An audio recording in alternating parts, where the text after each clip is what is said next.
Hola, ¿qué tal amigos y amigas? ¿Cómo están? Bienvenidos a los que se unen y se están integrando a la comunidad de T13 en Twitch.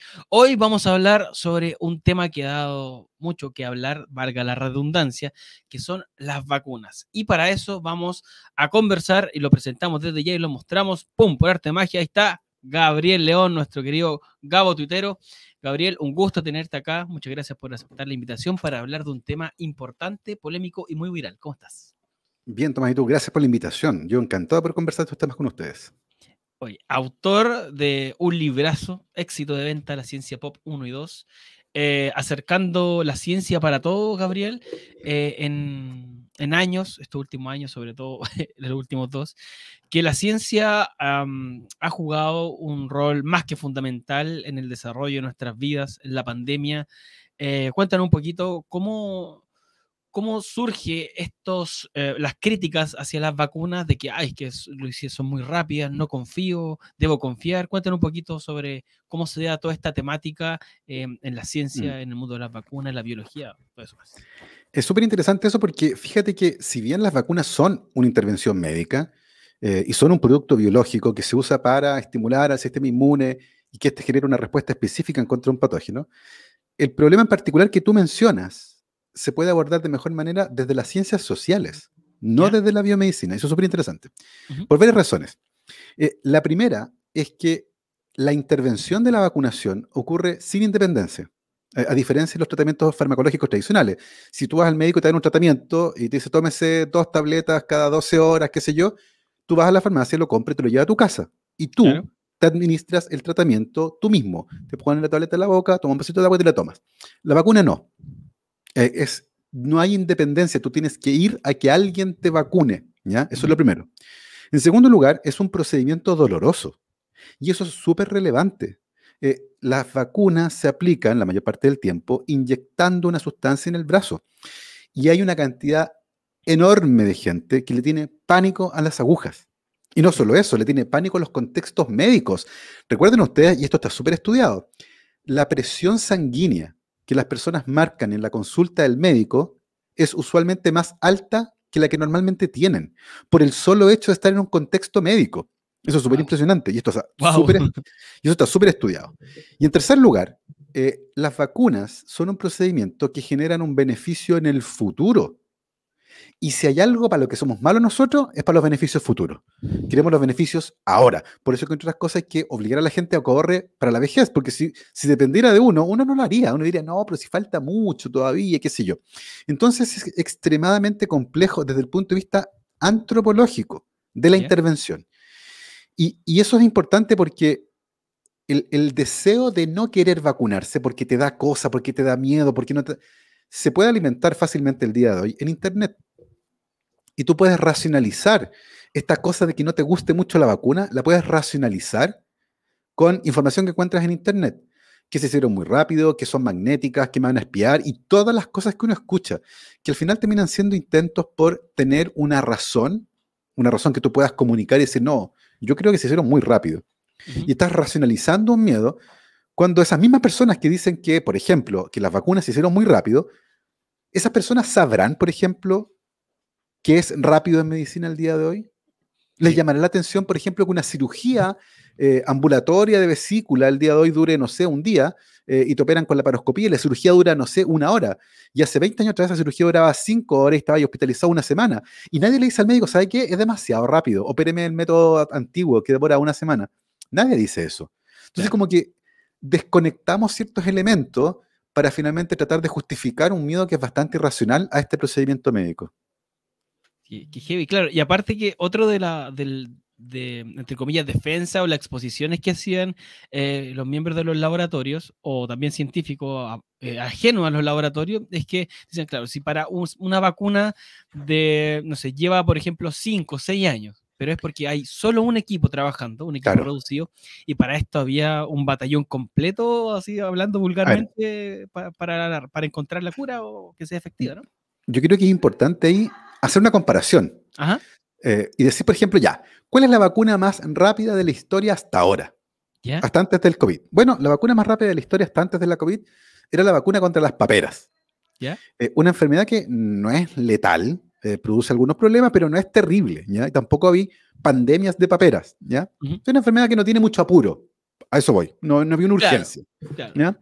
Se presentó una oportunidad y un científico dijo, ok, yo voy a hacer una vacuna contra las paperas. Esa vacuna demoró en total 4 años. ¿Ya? 4 años. Eso fue a mediados del siglo pasado, la década del 60, del 50-60. Ahora, ¿qué pasó en esos 4 años? Eso es lo interesante. Más de Ajá. la mitad del tiempo, más de 2 años, los científicos se lo pasaron haciendo la vacuna, fabricándola. Porque eso implicaba tomar el virus, aislarlo de una persona, cultivarlo en el laboratorio, en huevos de gallina embrionados, después en embriones de gallina, después en célula humana. Y en todo eso se demoraron más de 2 años, ¿ya? De los 4, van 2. Ajá. Después casi un año entero en el proceso regulatorio. Eso quiere decir pasarle los documentos al ente que certifica las vacunas, en este caso la FDA, Ajá. y se demoraron más o menos casi un año en autorizar la vacuna. Claro. Lo que nos va dejando menos de un año. 8 meses, de hecho. ¿Qué se hizo en esos 8 meses? El ensayo clínico. O sea, probar efectivamente la vacuna en seres humanos, en este caso en niños. 8 meses en fase 1, 2 y 3. ¿Cuánta gente participó? 510 personas. Cáchate. 8 meses, 510 personas. Eso fue lo que demoró el ensayo clínico, pero lo que se demoraron más fue en fabricar la vacuna. Pegámonos el salto a la vacuna contra la COVID-19, la primera vacuna, la de BioNTech Pfizer. Se demoraron en fabricar la vacuna 6 o 7 semanas, muy poco, casi nada. ¿Por qué? Porque es ciencia del siglo XXI. Ahí ahorramos mucho tiempo, Claro. pero ojo, estas vacunas, la idea, el concepto, se viene investigando desde hace 3 décadas. En Ya. los 90, alguien sugirió que inyectando ARN mensajero en el músculo de un ratón podría funcionar. O sea, no es una idea nueva, es una idea que tiene 3 décadas de investigación. Y en diseñar la vacuna específica contra este bicho, claro, se demoraron un par de meses. Muy rápido. ¿Por qué? Porque es ciencia del siglo XXI, no ciencia de mediados del siglo pasado. ¿Ya? Obvio, mucho más rápido. ¿Cuánto demoró el ensayo clínico? 7 meses. Casi lo mismo que la vacuna contra la papera. Pero ¿cuánta gente participó? Más de 20.000 personas versus 510. O sea, tenemos muchísimos más datos, que es más importante que el tiempo, es tener datos, Sí. en una cantidad de tiempo que es comparable, 8 meses versus 7 meses. 500 datos versus 20.000 datos. No hay dónde perderse. Y es importante entonces reconocer que una vacuna más segura no es la que tiene más tiempo dando vueltas, es la que tiene más datos. Y hoy en el mundo, Tomás, te voy a desafiar. A ver, Pégate, hoy me gusta pégate un eso. carril, pégate un carril, pégate un ¿Ya? carril. ¿Cuántas dosis, no personas, cuántas dosis de vacunas crees que se han aplicado en el mundo? ¿Unos 20 millones? No, mucho más. A ver, Te vas a caer unos de espaldas. 100.000 millones. Vaya. Te vas a caer de espaldas. A ver, me gustó esto. 2.500 millones de dosis de vacunas. Wow. 2.500 millones de dosis de vacunas han administrado en el mundo. Esas no son 2.500 millones de personas, ojo, porque acuérdense Claro. que muchos recibieron 2 dosis. Sí, Pero inyecciones, ¿cuántas dosis? 2.500 millones. Esos son datos. Entonces, wow. esto no es tiempo. Estos son datos. Una vacuna que se ha usado durante 20 años, pero que se la han puesto 100 personas, no tiene... ¿Me No cacháis? tiene A nada, eso voy. claro. Sí, po. Entonces, el punto es, si yo no entiendo cómo se hacen vacunas, si yo no entiendo cómo se evalúan, voy a cambiar el ejemplo mejor, si yo no Ajá. entiendo cómo funciona un auto y se echa a perder, ¿me voy a poner yo a arreglar el auto? No, po. No, pues se lo voy a mandar al mecánico, que es el señor que sabe. Si tengo una muela mala, ¿me la voy a taladrear yo en mi casa? No, voy a ir al dentista. Si hay una pandemia y hay que aplicarse una vacuna, ¿por qué me voy a hacer cargo? ¿Me cachai o no? Sí. Hay una cosa que es súper especial aquí, que tiene que ver con cómo hay personas dispuestas a poner su salud en manos de algo que leyeron en internet antes de confiar en lo que le dice su médico o el experto. Y eso es fascinante y tiene que ver ciertamente con los tiempos que corren. Esto es, lo resumo muy, muy banalmente a lo que acabas de decir, es pastelero tus pasteles y ver de quién viene también las críticas, porque otra de las cosas decía que no, y ya pareciera ver de cómo se toman ciertos rumores, que algo que parecía súper ilógico, que me imagino que también lo es así Gabriel, el que ampliaba, que era para control del 5G, por ejemplo. Eso que ya también fue... Y a mí, por ejemplo, lo comento y lo veo en tu reacción de la cara de como... Pero lo comento porque de verdad era una llegaron a tirar abajo antenas de teléfono o Sí. antenas que no tenían sentido. Pero es que además, ¿para qué vas a hacer un plan tan complejo? O sea, mejor ponemos algo en el agua, no sé. ¿Para qué vamos a hacer una vacuna? Que la gente... Y por lo demás, nadie necesita inyectarles un chip. Si ustedes decidieron voluntariamente andar con uno en el bolsillo. Hay personas que Entonces, andamos con dos, no necesitamos una vacuna. entonces, como que ni siquiera tiene lógica, ¿me cacháis? Como es una historia que no solo es poco plausible, ni siquiera tiene sentido. Por eso, a eso voy yo con que mucha gente lo que quiere en el fondo es tratar de racionalizar ese miedo a la vacuna, Ajá. con cualquier historia que le haga sentido. Pero si tú la empiezas a estudiar, no tiene ningún sentido. ¿Por qué alguien de partida querría controlarte a ti, Juan Pérez? No sé.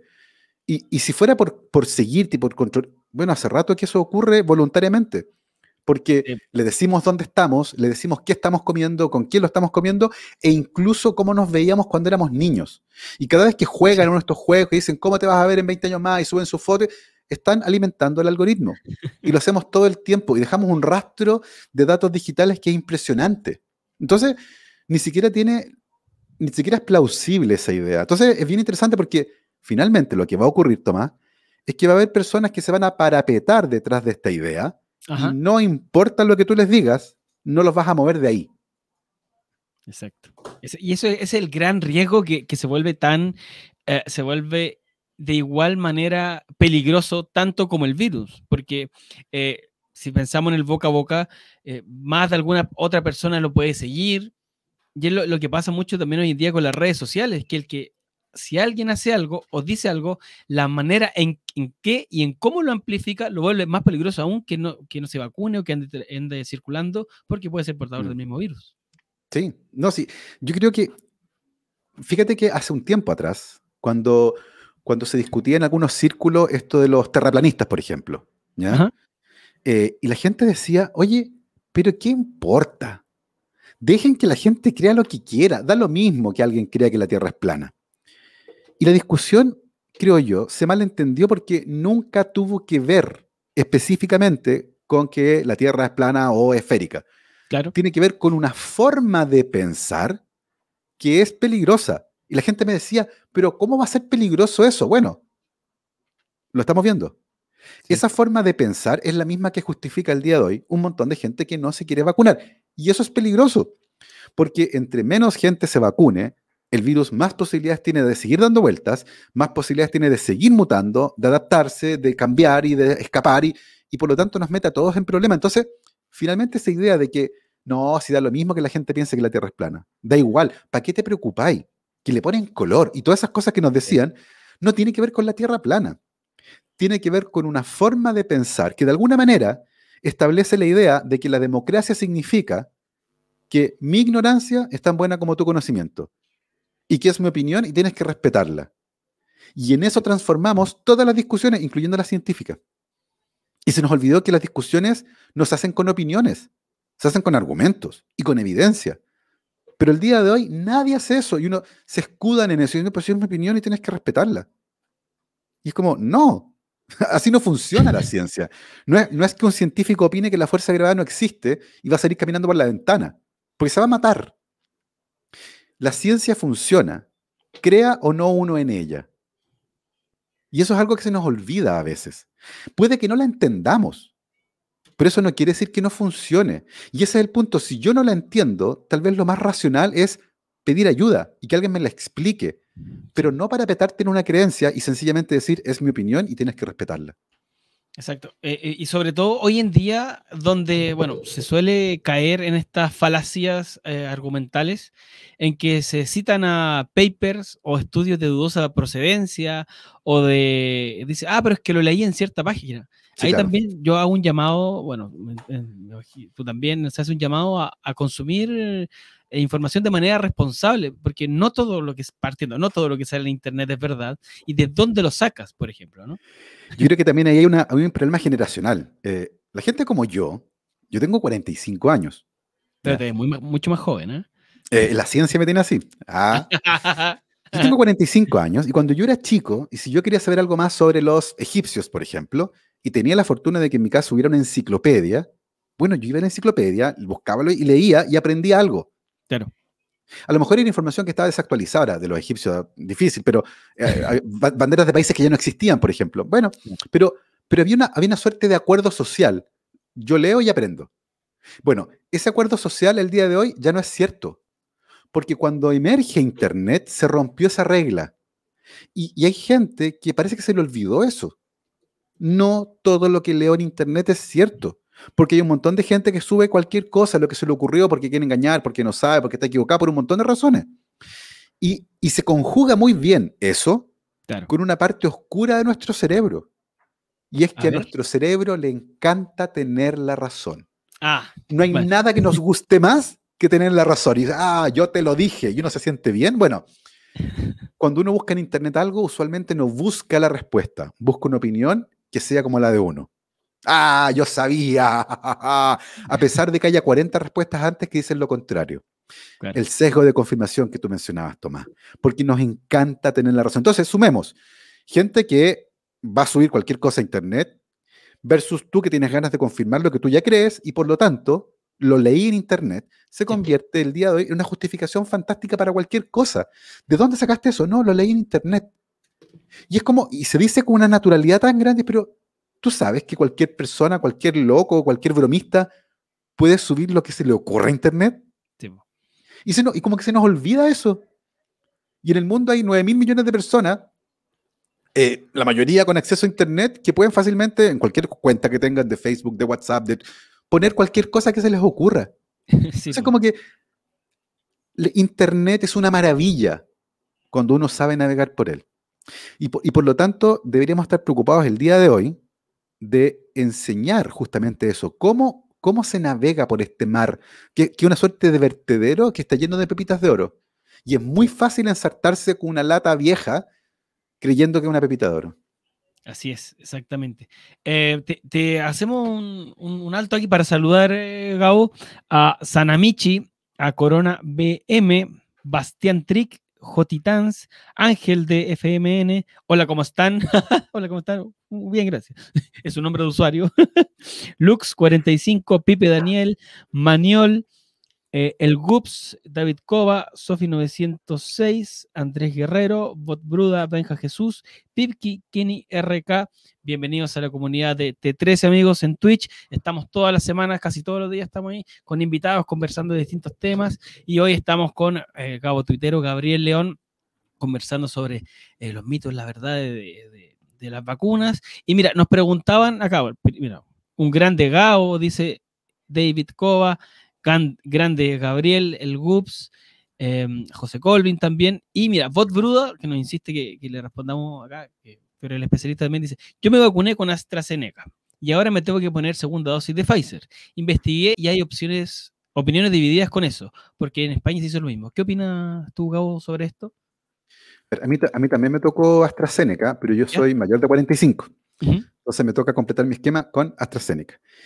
Para los menores de 45, que son, si no me equivoco, aquellos que se vacunaron a partir de la semana del 10 de mayo, se recomendó combinar una dosis de AstraZeneca con una segunda dosis de Pfizer. Y es súper interesante porque han aparecido datos muy nuevos que sugieren que combinar esas dos vacunas produce una respuesta inmune mucho más robusta que completar el esquema Pfizer-Pfizer o AstraZeneca-AstraZeneca. Y por lo tanto, desde el punto de vista de la respuesta inmune, parece ser una muy buena decisión. Y hay al menos 2 estudios, uno en España y otro en Inglaterra, y hay estudios más nuevos también, pero todo sugiere, y esto es súper interesante, que efectivamente generar un esquema combinado de una dosis de AstraZeneca y una dosis de Pfizer genera una respuesta inmune que es más robusta que la que generan las dos vacunas por separado. Así que es una buena noticia y al amigo que preguntó, vaya feliz y ponga su brazo porque todo sugiere que va a resultar muy bien. Va más fuerte. Oye, ¿y a qué se debe, cuál es la explicación científica de que tengo una y después aplico la otra? ¿Cómo es el fundamento científico para explicarlo en sencillo a esto? Hay varias razones que pueden explicar eso. La primera es que hay pequeñas diferencias en el antígeno, que es el componente de la vacuna que genera la respuesta inmune. Y esas pequeñas diferencias pueden hacer que el repertorio de anticuerpos, que son las proteínas que nuestro cuerpo produce para protegerse de los patógenos, del virus en este caso, va a ser un poco más amplio. Es como si te mostraras dos partes distintas de una escultura, de la misma escultura. Ya. Entonces, suponte que esta es la proteína del virus, y por lo tanto tú puedes reconocer distintas zonas en esta proteína. Y al tener vacunas que son levemente distintas, vas a producir un repertorio de anticuerpos que es más completo. Eso por un lado, esa es una posible explicación. Ujú. Pero hay otra que tiene que ver, por ejemplo, que en el caso de las vacunas como AstraZeneca, se utiliza un vector viral. En el caso de la vacuna AstraZeneca es un adenovirus de chimpancé. Por eso ¿Ya? se llama ChAdOx, Ah, Chimpanzee Adenovirus Oxford. Y ese adenovirus puede ser reconocido también por el sistema inmune. Entonces, puede ser, y de hecho por eso Oxford usó un adenovirus de chimpancé y no un adenovirus humanos, como otras vacunas, puede ser que también el sistema inmune reconozca la propia vacuna, al adenovirus en el fondo, y lo neutralice y de alguna manera le baje un poquito el efecto. Entonces, esas dos explicaciones, uno, generar una respuesta inmune que es más amplia al cambiar la vacuna, y por otro lado, evitar la pérdida de efectividad de una segunda dosis cuando se usan justamente vectores adenovirales, como en el caso de la vacuna AstraZeneca o la de CanSino, que también tiene vector adenoviral, la de Johnson Johnson, si no me equivoco, también funciona con vector adenoviral, ajá. la de Gamaleya, que es la famosa vacuna rusa. Fíjate que ellos, para prevenir ese problema, cambiaron, usan dos virus distintos. La primera dosis con un virus, la segunda dosis con otro vector adenoviral. Entonces, puede también tener que ver con ello. Entiendo. La tecnología y el tipo y cómo se produce la respuesta inmune. Y esos dos cambios podrían explicar por qué se produce esta respuesta inmune que es más robusta y eventualmente puede proteger mejor contra la enfermedad. Claro. Y bueno, hay también no decir en el mercado, está disponible dos tipos de vacuna también, que es interesante que nos puedas comentar también un poquito el detalle, porque son dos tecnologías biológicas, ¿está bien dicho? Sí, Eh, en nuestro país tenemos aplicables. vacunas que son tres tecnologías distintas. ¿Ya? Ujú. ¿Ya? Vamos por la clásica, la tradicional, virus inactivo.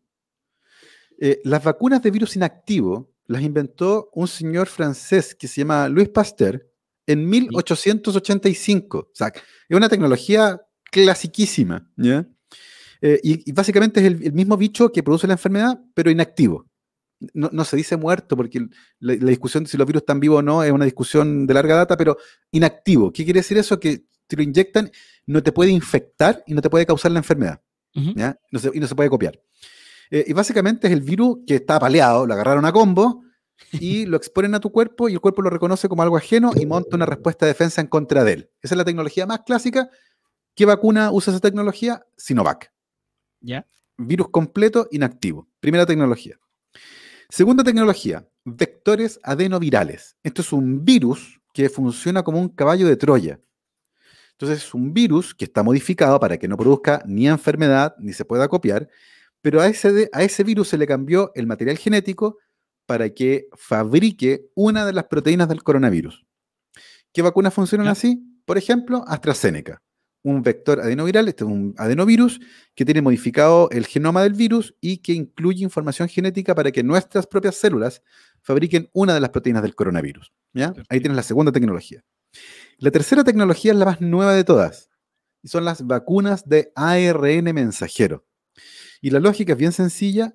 El virus que causa la enfermedad tiene un genoma, la información que le sirve a él para fabricarse a sí mismo, que está compuesto por una molécula de ARN mensajero, que es una de las moléculas que transporta la información genética en los seres vivos. Pues bien, se tomó esa molécula y se seleccionó solo un trocito que corresponde al que tiene las instrucciones para fabricar la famosa proteína Spike, que se ha nombrado mucho, ¿cierto? Sí, es la más comentada al día de hoy. Ahí está. Claro, si este es el virus, por ejemplo, que es una pelota ping-pong, si este es el virus, ¿cierto? La proteína Spike sería esta cosita roja que tiene acá, este pincho, ¿ya? Y por lo tanto, la vacuna lo que tiene es las instrucciones para fabricar solo esto, solo el ¿Ya? pincho, que es la proteína Spike. Y esa instrucción, que es un ARN mensajero, un pedacito cortito, si te lo inyectan solo, el cuerpo lo destruye. Y para que no vaya solo, se pone dentro de unas esferas de grasa, de lípidos, que miden más o menos lo mismo que el virus. Y eso se inyecta en el brazo, esas esferas se fusionan con las células del brazo, y esta instrucción genética fabrica esta proteína, la fabrica nuestro propio cuerpo, que además el sistema inmune dice, oye, pero esta proteína no es humana, esta proteína es de un virus, y destruye a esas células y fabrica además anticuerpos contra esta proteína viral. cosa que tú la próxima vez que te encuentres con el virus ya lo tengas reconocido y digas, oye, pero esto ya lo he visto antes. No Ya sé tengas que partir, cómo. no tengas que Claro. partir de cero, ¿cachai? Esas son las tres tecnologías que hay en Chile. La más nueva es la última. La de vector adenoviral ya tiene unos 20 o 30 años, y la de virus inactivo, que es el mismo virus pero muerto, que es la que tengo aquí, por ejemplo, esto es una vacuna de virus inactivo, es 1885, una tecnología muy tradicional de vacuna. Ah, perfecto. Oye, y en ese sentido, eh, está, no sé cómo llamarlo, un fármaco que lo han nombrado como esta vacuna inhalable, que cómo funciona, cómo se ve también el futuro para ese fármaco, Sí, ese medicamento. Ya ahí yo ya me perdí cómo se le sí. denomina. A ver, es importante mencionar que las vacunas no son una cura, Ajá, ¿ya? Las vacunas son preventivas, exacto. ¿ya? Previenen los efectos más graves derivados de la infección con un virus, porque dejan a tu sistema inmune entrenado de manera específica para reconocer al bicho que te causa la enfermedad, ¿ya? Entonces lo entrenan. A diferencia de los tratamientos farmacológicos, que esos sí pueden curar y que básicamente buscan como estrategia impedir la replicación del virus una vez que te infectó y limpiarlo lo antes posible para que no cause tantos trastornos. Ahora, hay una cosa que es súper interesante. Cuando tú vacunas a alguien en el brazo y le pones el Ajá, virus en el brazo, se genera una respuesta inmune que protege muy bien al cuerpo, pero es particularmente poco eficiente en la parte alta de las vías respiratorias. ¿Por qué? Porque la inmunidad de las mucosas, que son nuestras tuberías abiertas al mundo, la boca, la garganta, la nariz, la inmunidad de esas mucosas depende de un tipo en particular de anticuerpos que se llaman inmunoglobulinas de tipo A o IgA. Y la vacuna en el brazo produce principalmente inmunoglobulinas de tipo G o IgG. Y por lo tanto cuesta controlar al virus en la entrada. Lo ideal entonces sería, oye, ¿y por qué no generamos inmunidad en la parte alta? claro. Y ahí es donde llegan las vacunas inhalables, que es una tecnología mucho más compleja. Vacunas inyectables es una tecnología fácil. Las vacunas que se inhalan es como un spray nasal que tú tienes que inhalarlo y eso genera una respuesta inmune local aquí, en la garganta, en la nariz, que produce inmunoglobulinas de tipo A. Y es bacán porque neutraliza la entrada del virus. Esas podrían incluso prevenir la infección. El problema es que son mucho, mucho más complejas de fabricar. Yo sé que al Claro. menos había un grupo en España tratando de hacerla y sería ideal porque se corta o funciona de mejor forma en el punto de entrada del virus. Ahora, esto va a durar todavía un buen tiempo más, así que no me extrañaría nada que de aquí a 6 meses más tal vez tengamos por ahí una vacuna inhalable, que va a ser bacán porque es sin jeringa, y va a generar inmunidad justo en la puerta de entrada del virus, que es la parte alta de las vías respiratorias. Así que sería ideal Entiendo. poder tener en el futuro cercano una vacuna que se inhale. Oye, y una pregunta ya menos científica, pero más de concepto para, para entender un poco el concepto, es ¿por qué a ver, es como, ¿por qué vacuna si no te la están inyectando? Al menos Ah, como la explicación de sí, más morfológica, etimológica, como se quiere decir de aquello. es una muy buena pregunta, de hecho.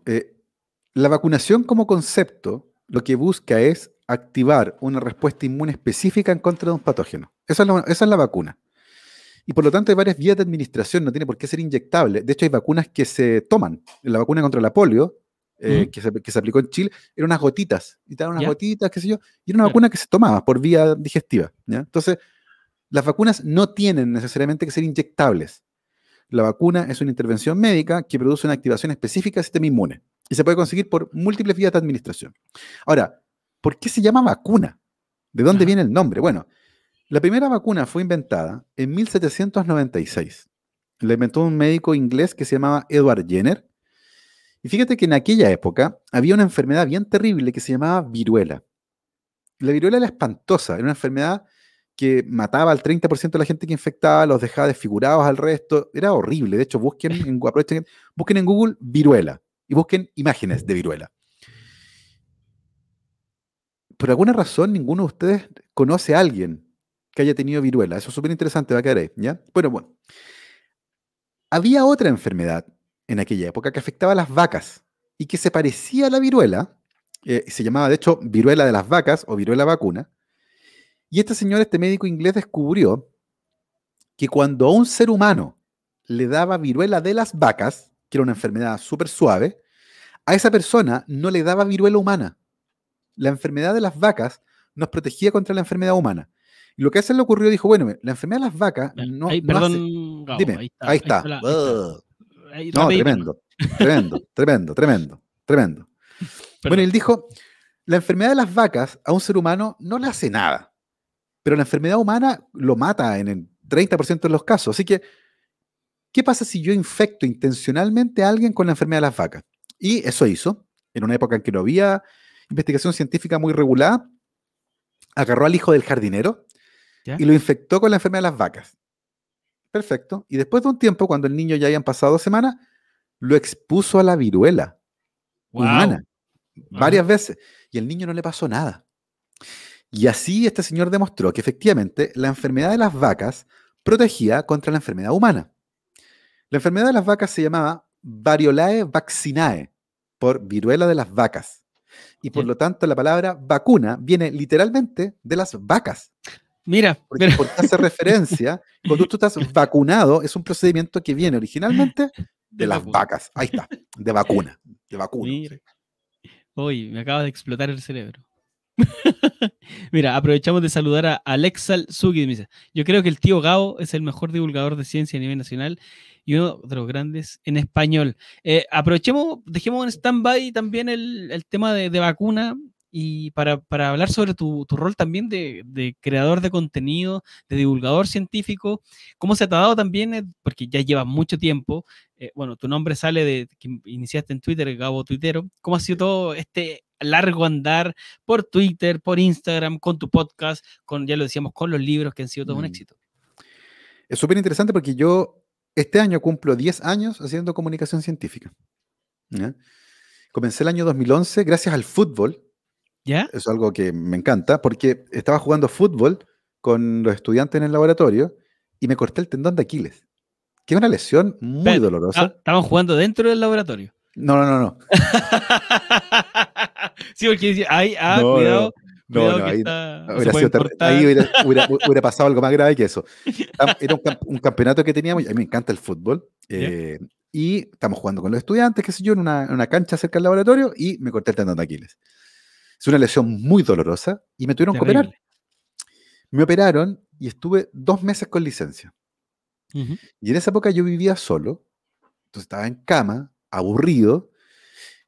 Yo llevaba 12 años estudiando en la universidad, había hecho el pregrado, el doctorado, un postdoctorado, había entrado a trabajar como académico hace unos par de años atrás, y hace mucho tiempo que no tenía tiempo libre. Entonces de repente me vi sin nada que hacer y dije yo, ¿qué ¿Ya? hago?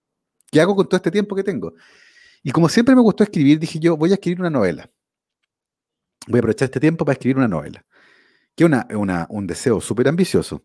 Y evidentemente lo de la novela no funcionó. A un par de días después me di cuenta que en realidad era una tontera decir, es como que hubiera dicho, voy a pintar la Mona Lisa o voy a componer una sinfonía, no sé.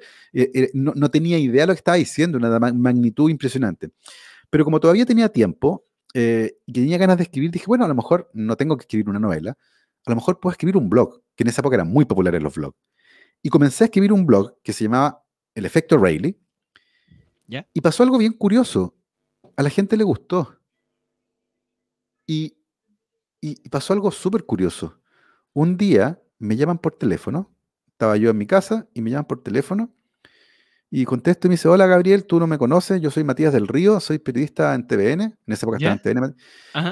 leí tu blog recién y me encantó y tengo una entrevista sobre este tema ahora y me gustaría conversar contigo, ¿me puedes ayudar? Y dije, wow, esto tiene un impacto. Me llamaron de un diario, me pidieron, oye, ¿podemos publicar tu blog en el diario? Y yo, ya, pues, y lo publicaron en Bueno. el diario. Después me llamaron de una radio, Radio Bio Bio. Me dije, oye, Gabriel, este tema que escribiste nos encantó, ¿te gustaría? Y yo, ya, pues. Y fui a la Radio Bio Bio, me invitaron después al mes o los 2 meses, me invitaron de nuevo. En esa época estaba la Rayena Araya con Álvaro Escobar. ¿Ya? Y terminamos la columna y la Rayena me dice, oye, ¿no te tinca venir toda la semana? Y yo así como, ya, pues. Y fui durante 3 años, todos los miércoles, a hablar de ciencia en la Radio Bio Bio. Y de repente me di cuenta que tenía un trabajo, que era ser investigador y científico y profesor universitario, pero tenía un hobby, que era comunicar ciencia. Exacto. Y comencé a desarrollar ciertas habilidades para escribir, para hacer radio, para hacer televisión. Y estaba en eso cuando el 2016 me llega por Facebook un mensaje de alguien que me dice: Gabriel, leí ayer tu blog, me encantó y creo que sería un gran libro. ¿Te gustaría que nos tomáramos un café? Y yo digo, ¿qué es esto? ¿Qué, ¿Qué qué- está pasando acá? qué Pues, está ¿cómo? pasando acá?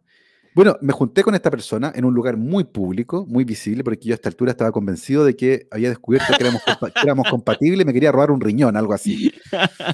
Y me junto con esta persona y resultó ser Gonzalo Eltech, un gran novelista chileno, editor en esa época en Penguin Random House en Chile. Actualmente Gonzalo está en Barcelona. Ujú. Y me dice: oye, ¿sabes qué? De verdad tu blog sería un gran libro. Yo creo que sería, ¿te tinca publicarlo? Y yo así como, bacán, jamás pensé escribir un libro. Yo no lo buscaba, de hecho. Esto es algo que me pasó. Llegó. Llegó. Y publicamos mi primer libro el año 2017, La ciencia pop. Ciencia pop. Y pasó algo fantástico porque yo siempre pensé que iba a ser mi libro. Publiqué un libro. Y al mes de publicado, Gonzalo me llama y me dice: Gabriel, la editorial te quiere ofrecer contrato por 2 libros más. ¡Wow! Genial. Nunca, no lo viste venir. No, nunca, nunca, nunca, Jamás. nunca. Y en un momento, este hobby que yo tenía se convirtió en un trabajo, ¿Ya? lentamente. Al mismo tiempo, en la universidad donde yo trabajaba, la Andrés Bello, se me dio la oportunidad de asumir la dirección del Centro para la Comunicación de la Ciencia, ¿Ya? donde forjé también otras habilidades. Entre paréntesis, seguí publicando libros, seguí trabajando en radio, me metí en la radio Cero, a Un País Generoso, donde también hice una escuela bien interesante. Y finalmente, el año 2017, en diciembre, decidí irme de la universidad y desde enero del 2018 trabajo de manera independiente en comunicación científica. He publicado 7 libros en Chile, pero también he publicado libros en Perú, en México, en Estados Unidos, en España, en República Checa. He hecho radio, televisión, stand-up, stand-up comedy y Ah, también venía ese tópico, sí, pero sí, dale. y más recientemente un podcast que se llama La Ciencia Pop, que lo comencé el año pasado, en marzo, y le he ido impresionantemente bien, estoy muy contento. Así que nada, todo gracias al fútbol. Oye, pero mira, del fútbol llegamos a la ciencia y todo. Bueno, aparte, que ya lo otro interesante que dentro de tu comunidad, de tus seguidores, si hay alguna duda, agarran el Twitter y te preguntan y tú también te das el tiempo de responderlo. ¿Cómo ha sido también todo esto?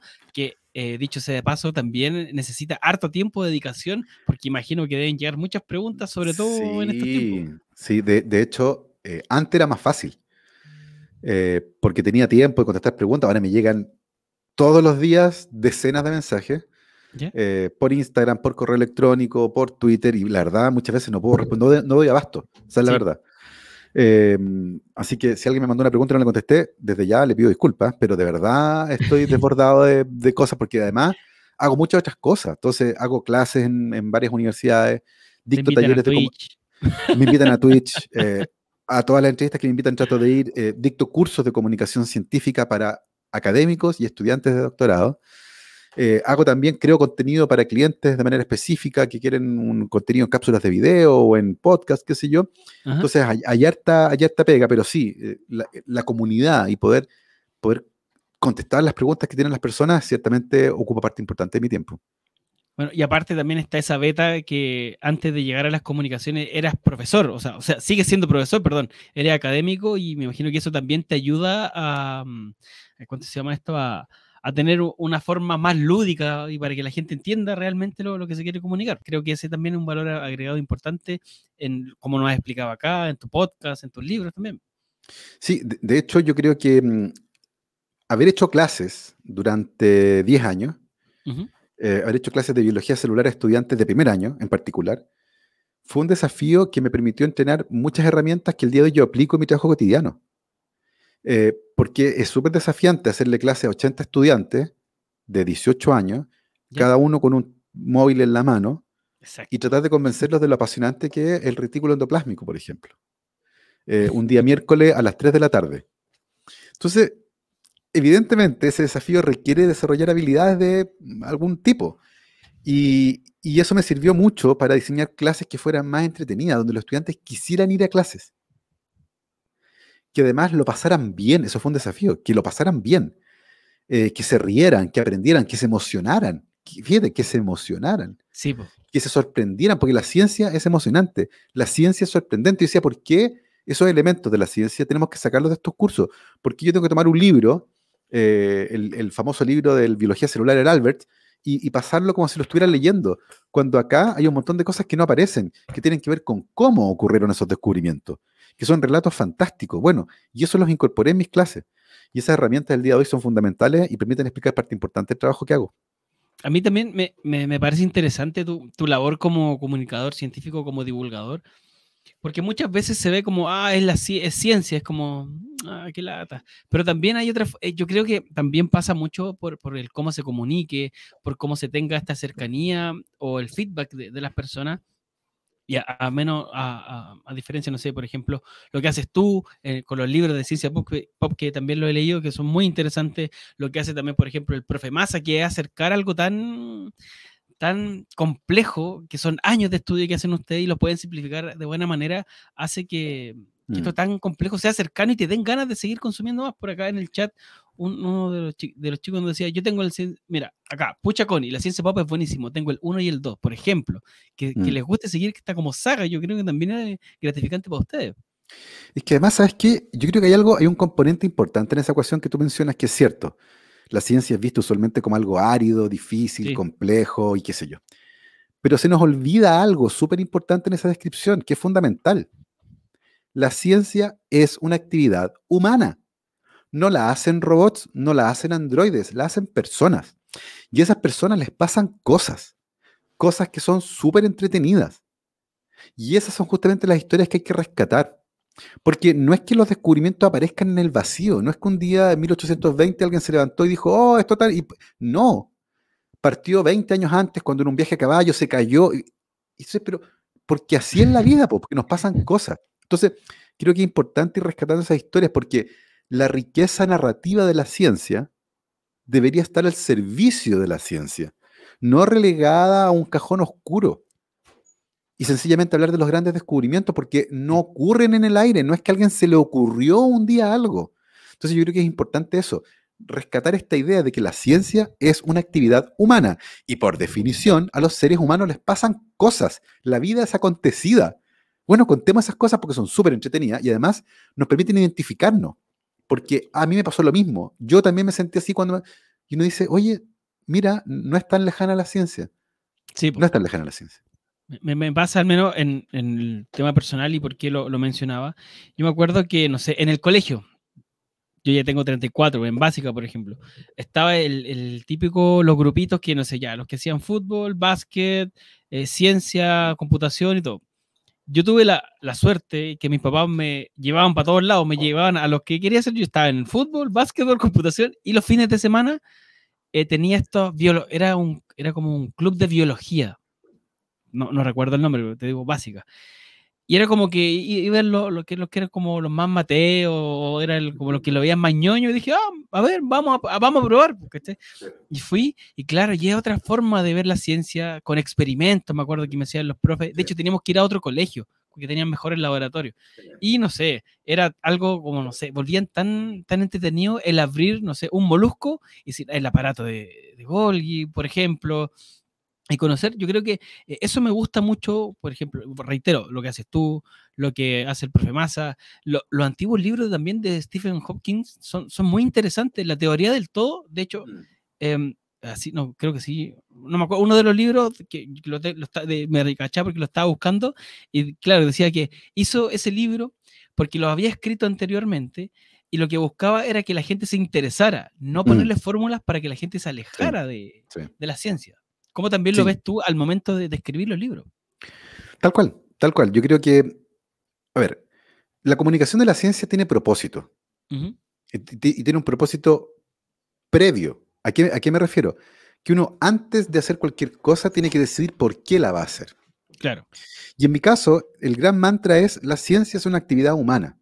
No es algo que hace la gente súper inteligente, este señor Albert Einstein o este Sheldon Cooper, eh, claro. hombre blanco, súper inteligente, que dice cosas que nadie entiende y un poco antipático y medio raro y de gusto extravagante. No, ¿ya? Y, y ese siempre ha sido mi gran objetivo. La ciencia es una actividad humana y por lo tanto yo te voy a contar una historia que tiene que ver con ciencia. Pero a lo Exacto. mejor al principio no te vas a dar cuenta que es ciencia, porque, porque es ciencia de contrabando. ¿Ya? Te cuento una historia de vampiros que es súper entretenida porque a todo el mundo le encantan las historias de vampiros y en el camino te enseño sobre una enfermedad hematológica ¿Ya? o cómo se hace investigación arqueológica o qué significa el último descubrimiento científico que a lo mejor viste pasar, pero está descontextualizado. La Claro. ciencia de contrabando funciona muy bien. Pero ojo, no es porque yo tenga que pasarte la disfrazada, no es como cuando uno le da a los niños la coliflor licuada para que. No, porque está al servicio de mi objetivo, que es rehumanizar la ciencia y mostrar que la ciencia es una actividad humana y a las científicas y los científicos, que son personas, les pasan cosas. Y esas cosas son muy importantes y tienen que ver con su trabajo. Y en esas cosas tú te puedes sentir reflejado. Eso es. No es más, es así de complejo, pero así de sencillo. Oye, heavy. ¿Y qué te parece también? Bueno, nos fuimos un poco del tema, pero ¿qué te parece también que programas, lo mencionaba tú de Sheldon Cooper, que programas populares como The Big Bang Theory también mencionaran ciertas teorías, por ejemplo, no sé, el efecto Doppler que lo Sí, convirtió claro. en un disfraz? ¿Cómo lo ves tú también de esa Mira, manera?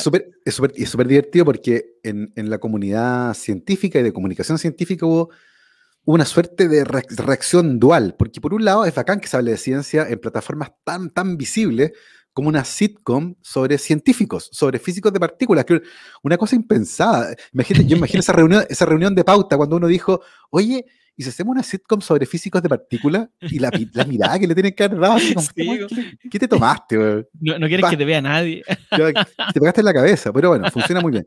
Pero funciona muy bien desde el punto de vista humorístico porque es la sátira del científico. De hecho, Claro, Sheldon Cooper es la sátira del científico. Este tipo pálido, medio torpe, socialmente al menos, pero muy inteligente, que dice cosas que nadie entiende, y un poco antipático, incluso de gustos raros, que colecciona figuritas. Y claro, la gente me dice, pero no todos los científicos son así. No, pues no todos son así. Y es importante mencionar eso porque muchas niñas y niños que pueden tener gusto por la ciencia, pueden mirar para allá y decir, pero yo no soy como Sheldon Cooper, yo no soy súper inteligente, claro, no soy raro, no me gustan los Star Wars, no sé. Y decir, chuta, a lo mejor yo no pertenezco ahí. Entonces, ese es el peligro de los estereotipos, que claro. pueden La ser un dualidad que poco, genera. claro, pero por otro lado tenemos ciencia en uno de los programas más vistos de la década pasada. Sí, Entonces, po. yo creo que hay que rescatar lo bueno, y si bien los estereotipos pueden servir para generar humor, es importante de la mano con eso mostrar gente un poco más normal, y por eso era bueno que estuviera Wolowitz, o que estuviera el amigo, ¿cierto?, de Sheldon Cooper, que era como un poquitito más normal. Leonard, Eh, Leonard, ¿cierto? Leonard Hofstadter. Que era como un poquitito más normal, ¿cachai? Como que no era tan extravagante, no era tan antipático, no era tan pálido, ¿cachai? Entonces, eso igual tendía un poco a mostrar que había diversidad también. Eh, Claro. entonces, me parece interesante, y después, claro, cacharon que además mostraban tres hombres científicos. Entonces, como que, y las mujeres, porque la única era Penny, que era actriz y mesera. Entonces, incorporaron a dos mujeres científicas, Sí, po. la neurobióloga. Entonces, como que como que fue creciendo la serie y Sheldon lentamente además se fue humanizando y se enamoró, Exactamente. ¿cachai? Y como que terminó siendo, a lo mejor como originalmente querían que fuera, menos caricatura de científico y más cercana a la realidad. Entonces, al final funciona. Y uno puede tener críticas con respecto a los estereotipos ahí, pero finalmente yo creo que cuando uno hace la raya para la suma, el saldo es positivo. Sí, yo creo que en cuanto más se suena en la tele, porque aparte no sé, pasó que mucha gente empezó a hacer, por ejemplo, los memes del gato de Schrödinger, que Por muchas ejemplo. veces salió por ese capítulo. Ah, mira, vamos a hacer un alto para saludar a quienes se vienen integrando en nuestra comunidad de Twitch, a Polina 719, Antop 0409, a Ozzy Il, Sonido Sánchez, Miguel El Ajolote, Mauro Garcex, Atem, Diego Amedias, Tino Res 321, Itz CR1X, Trochogo, Inspector Fernández, Vicente García, De Papa, Vitox83, Juanfra772, Pinf Pamu. Bienvenidos amigos y amigas a esta comunidad de Twitch, donde estamos casi todos los días todas las semanas con contenido sobre ciencia, sobre streamers, de todo lo que quieran conocer. Acá vamos a estar conversando. Y aprovechamos, Gabo, de preguntarte. Mira, acá nos dice, para volver un poquito a las vacunas, para despejar dudas, dice Demi Lovato, mira, saludos Demi. Dice, yo quiero preguntar algo. Si me vacuno con AstraZeneca y no me permiten el ingreso a un país porque no lo aceptan, ¿puedo ser inoculado con otra vacuna o cuánto tiempo después es recomendable recibir una dosis diferente? A ver, en general, la vacuna de AstraZeneca es una de las vacunas que está aprobada en el caso de Europa por la EMA, que es la Agencia de Medicamentos Europea, European Medicament Agency, y por lo tanto no deberían tener problemas. No sé si la FDA la aprobó en Estados Unidos, ¿ya? En cualquier caso, y considerando cómo va la pandemia, no sería extraño que nos tengamos que pegar todos una tercera dosis ¿Ya? de aquí a 6, 8 meses más, dependiendo de cómo esté la circulación del virus y un montón de otros factores. Ahora, por ahora uno no puede elegir eso, uno no puede ir y decir, ¿sabe qué? Vacúneme con esta vacuna. Sí, El Ministerio de Salud tiene un programa que ha sido científicamente diseñado para distintos rangos etarios, teniendo en cuenta más la disponibilidad de vacunas, porque acuérdense que no hay vacunas para elegir en todo el mundo, esto no es una boutique, es lo que hay y lo que llegó. ¿Ya? Y afortunadamente a Chile llegaron vacunas para todo el mundo, pero tampoco uno puede decir, no, yo no quiero esa, quiero la otra, la que tiene franja amarilla. O sea, no, pues. Entonces, la verdad es que sí, puede que haya algunas restricciones, pero a veces va a ser como mala suerte y aguantarse nomás. claro. Yo espero que con el tiempo esto se vaya homogeneizando y no sería extraño que todas las vacunas que están aprobadas en Europa, por ejemplo, se aprueben también en Estados Unidos o en Asia, lo que va a permitir ciertamente movilizarse o moverse con más libertad o menos restricciones. Exacto.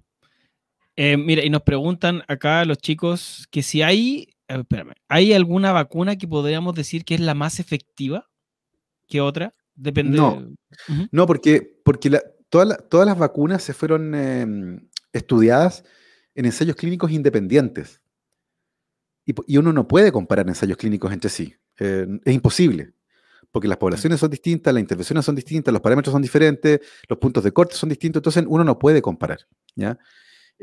Siempre lo dije desde el principio de la pandemia, anticipándonos a la llegada de las vacunas. La mejor vacuna es la que está en el brazo, punto. Claro.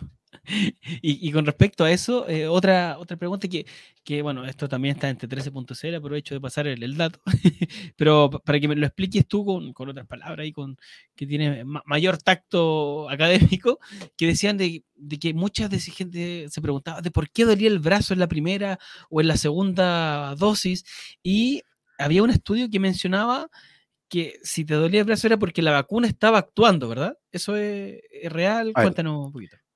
estamos generando una intervención médica que inyecta una cantidad pequeña de líquido dentro del brazo, en un músculo, que es el músculo deltoide.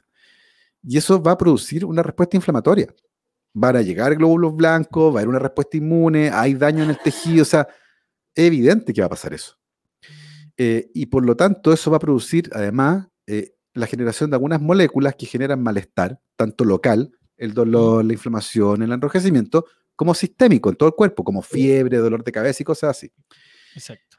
Eso no es malo que ocurra, ¿ya? Eso quiere decir que se activó una respuesta inmune. Tampoco es malo si no pasa, y digo, oye, no me pasó nada con la vacuna, no funcionó. No está funcionando, claro. No es un indicador de eso tampoco. Pero si les ocurre es perfectamente normal, es parte de la respuesta que acompaña a una infección, pues esto simula una infección, no es como que, ojo, no es como que estén enfermos, ¿ya? Eso es Claro. súper importante, solo la simula, pero el sistema inmune reacciona como si hubiera una infección y eventualmente se producen moléculas que tienen que ver con todos estos síntomas, dolor, enrojecimiento, inflamación, locales, pero también sistémicos, decaimiento, fiebre y dolor de cabeza. Entonces no se asusten y si se pone muy complejo, si se sienten muy mal, tómense un paracetamol. ¿Ya? Eso va a bajar la fiebre y aliviar un poco el malestar, no, sin disminuir la eficacia de la vacuna, eso también es importante mencionarlo. ¿Ya? Entonces, no se asusten, es perfectamente normal. Oye, Gabriel, ¿y cómo se ve el tema? O sea, no cómo se ve. Por ejemplo, se ha hablado mucho sobre este turismo de vacunas que se puede dar con respecto no sé, a Estados Unidos, que si van turistas los vacunan. Si alguien se vacunó acá, por ejemplo, en Chile, y va a Estados Unidos, ¿se puede hacer eso? ¿Se recomienda? Quédese mejor. primero que todo, no viaje, yo creo, ¿no? Bueno, o sea, sí, o sea, a ver, yo creo que todos los viajes que no sean eh, cosas súper serias, de vida o muerte, no sé, deberían ser postergados. ¿Ya? Exactamente. No está la cosa para andar de vacaciones, no está la cosa para ir a conciertos, y yo sé que es una lata, pero mala suerte, o sea, nos tocó una pandemia que hace 100 años no se veía y habrá que bancársela, no queda mucho. Exactamente. Eh, Eventualmente, yo creo que esto se va a ir homogeneizando en el tiempo. Vamos a ir teniendo vacunas homologables en distintos sectores del mundo. Esto va a durar todavía harto rato más, así que paciencia con eso. Eh, pero no hay mucho más. Hay países donde no ha llegado vacuna o ha llegado muy poca vacuna. Entonces, eh, va a ser complejo todavía salir de esta crisis a punta de vacuna. Y por otro lado, sí, hay ciertas vacunas que están aprobadas por ciertas agencias y otras no, y por lo tanto van a imperar ciertas restricciones, pero más allá de eso, no es el momento de viajar. Y yo sé, me Claro. dice, oye, pero estoy choreado, estoy aburrido, bueno, sí, yo también, pero es lo que nos tocó, y a veces nos pasa eso, y te tocó y hay que bancársela. Y Sí, lo no. mejor que podemos hacer es vacunarse, cuidarse, portarse bien, no andar mezclándose con gente que no vive con nosotros, mantener distancia, usar mascarilla, ventilar, pero más que eso, de verdad, no podemos hacer. Exacto. Mira, y Bastidán Trick, ahí sí. Esta gente que se pone lo uso. Dice, me resfrié los 2 días de la segunda dosis Sinovac.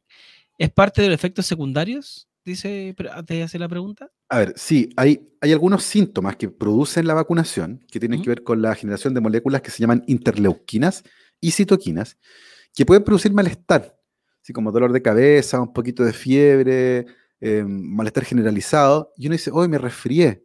No, es el sistema inmune que está generando una respuesta y parte de esa Ujú. respuesta incluye estos síntomas, ¿ya? Pero la vacuna no debería producir, por ejemplo, tos, no Ya. debería producir, por ejemplo, ese tipo de cosas que esas sí tienen que ver con una infección respiratoria. Entonces, ojo con eso. Ahora, en general, con las medidas de higiene que estamos teniendo, el lavado de manos, el uso de mascarilla y la ventilación, la verdad es que los resfríos y la influenza han bajado a niveles impresionantes. De hecho, estaba leyendo hace un tiempo atrás que uno de los virus que causa influenza, porque son varios virus, parece que desapareció con la pandemia. No hemos cuidado tanto que parece que ya no está. Es una cosa impresionante. Capaz que termine siendo beneficioso para controlar también la influenza. Así que, bueno, eso. Mira, dice acá el amigo Bastián Beta, dice, pregunta seria y lo enfatiza con mayúsculas.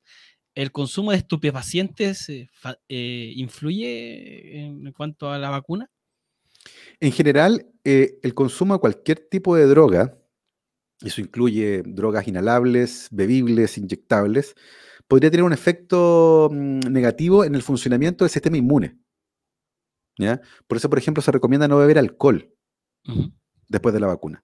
Pero tiene que ver con eso, son efectos, digamos, agudos que pueden tener algunas drogas, pero principalmente es el alcohol.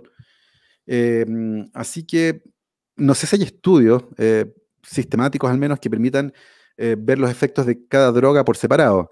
Lo que está claro es que el alcohol, por ejemplo, el consumo agudo de alcohol, o sea, en Ajá. el momento, pero también el consumo crónico, una persona que usualmente consume alcohol va a tener un sistema inmune más débil, podría influir de manera negativa en lo bien que podría desempeñarse una vacuna. ¿Ya? Con respecto a otras drogas, habría que mirarse si hay estudios específicos, pero la verdad es que no creo que haya mucho. Claro. Bueno, y lo mejor, aparte, no fume, los pulmones se le van a empeorar, se va a Sí, hacer un bien mejor también. sí. Sí, sí, absolutamente. Oye, Gabriel, y bueno, volviendo al tema de tu rol como creador de contenido de ciencia, vi en tu Instagram que hay otro libro también que es de cocina con ciencia. Sí. Cuéntame cómo se llega a esta locura creativa de llevar a cabo este material. Es un libro pandémico que surgió justamente ¿Ya? por esto estar más tiempo en la casa. Lo escribí junto con mi señora, ¿Ya? que es muy buena cocinera, abogada, la María Paz. Y, y siempre que cocinamos pasan cosas en la cocina. Hay reacciones químicas, hay cambios de colores, cambios de aromas, cambios de formas, cambios de textura. Y todo eso tiene una explicación científica. Y nos pareció interesante eh, coescribir este libro Ahí que está, lo estamos justamente viendo. incluye recetas de cocina que funcionan. Son 15 recetas de cocina aprobadas, funcionan por nosotros, todo súper bien, pero que además llevan la explicación de por qué funcionan, cómo funcionan, de los ingredientes, de las características que tienen. Y se convirtió en un proyecto súper interesante que pudimos entre los dos sacar durante la pandemia.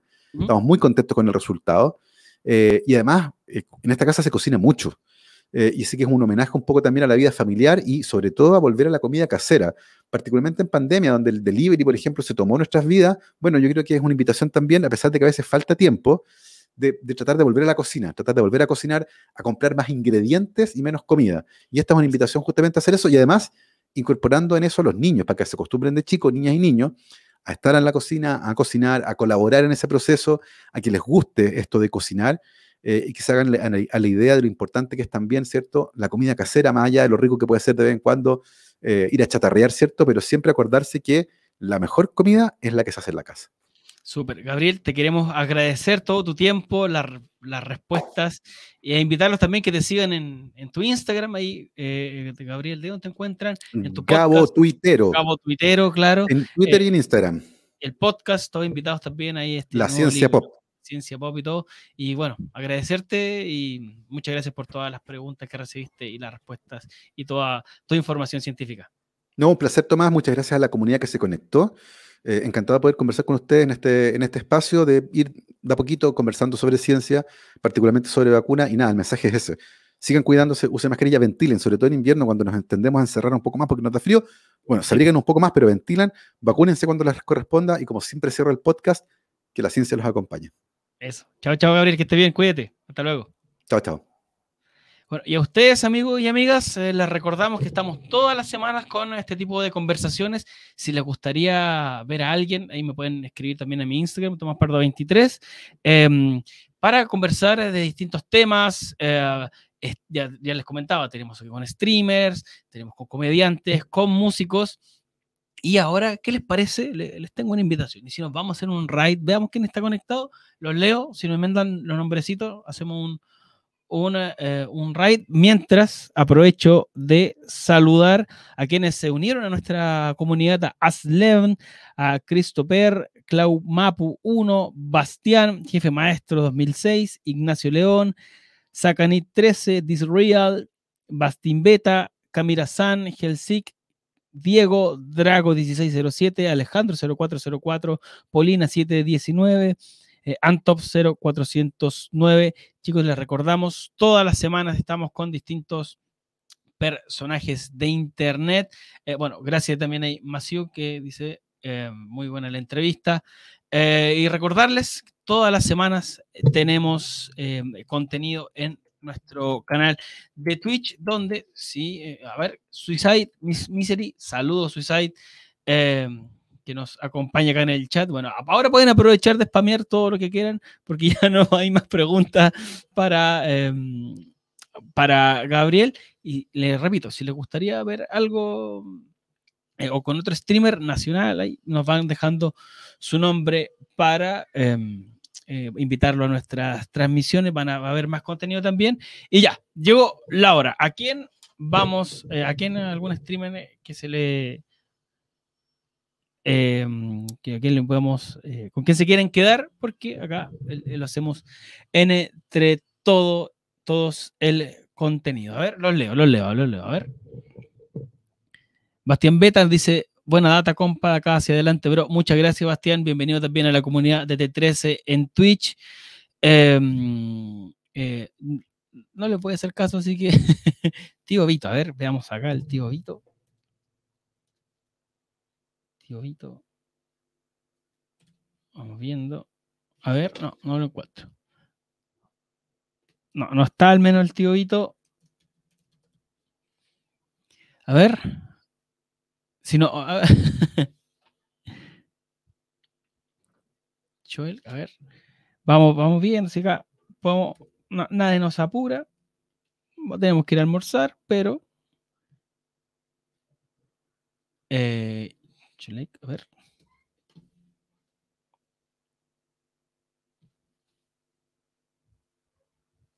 ¿Quién almuerza a las 4? Bueno, depende ahí cuando, a la hora que se tome el desayuno. Sí, todo ahí es.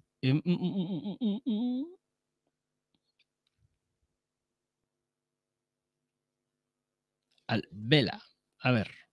¿Viste? Bastián Beta tampoco ha almorzado. Somos varios los que no hemos almorzado. Aparte, hoy día hace calor, ¿o no? Una ensaladita, no es malo a esta hora. Ya, nos vamos con el Vela entonces. Bueno, ahí le, le comentan que viene de T13 y que hay un saludito y que lo podemos invitar también en próximas conversaciones. Nos vemos, amigos. Muchas gracias también para los que se unieron. Vamos a estar todas las semanas. Hay sorpresitas. El miércoles estamos con Juanito Ayala también. Vamos a estar ahí guitarreando con el ex vocalista de Juana Fe, por si se quieren pasar un buen rato ahí de música. Sus preguntas, como siempre, agradecido de todos. Susaid Miseri, yo también te amo. Un besito para ti. Disreal, un saludo para la mamita, un saludo para la mamita y para la tía Susana, un saludito desde acá. Ya, chicos, le mandan nuestro saludo al Bel entonces y nos vemos. Chau, chau. Ah, se la creyeron, todavía no terminó. A ver, Matías Pabls, también un saludo, amigo. A ver, ¿qué más? Aprovechen de mandar los saludos, los vamos leyendo antes que empezar el raid. A ver. Un saludo, Valen Ramen, un saludo, amiguito, amiguita. Jos, 19, saludos. Orejas, amigo Orejas, un saludo, muchas gracias por sus constantes preguntas. Tino Res, un saludo para la mamita, un saludo ahí para la mamita. ¿Qué nos va a costar? A ver, Mauris 16, también, un saludo para ti. Ah, pobre de su amigo Suserey. Harto ánimo nomás para lo que venga. A ver, Mauris, Tino Res, Kit. Bueno, Kit ahí, cuidadito. Masiunok, Valen Rami, ya lo habíamos saludado también. Y bueno, como les decía, la invitación es que se queden ahí atentos a lo que venga para lo próximo acá de T3 en Twitch. Y les repito, si tienen alguna recomendación, ahí los vamos a estar leyendo para sumar nuevos personajes acá que quieran charlar con nosotros. Así que amigos, los dejamos hasta acá. Nos vemos. Chau, chau.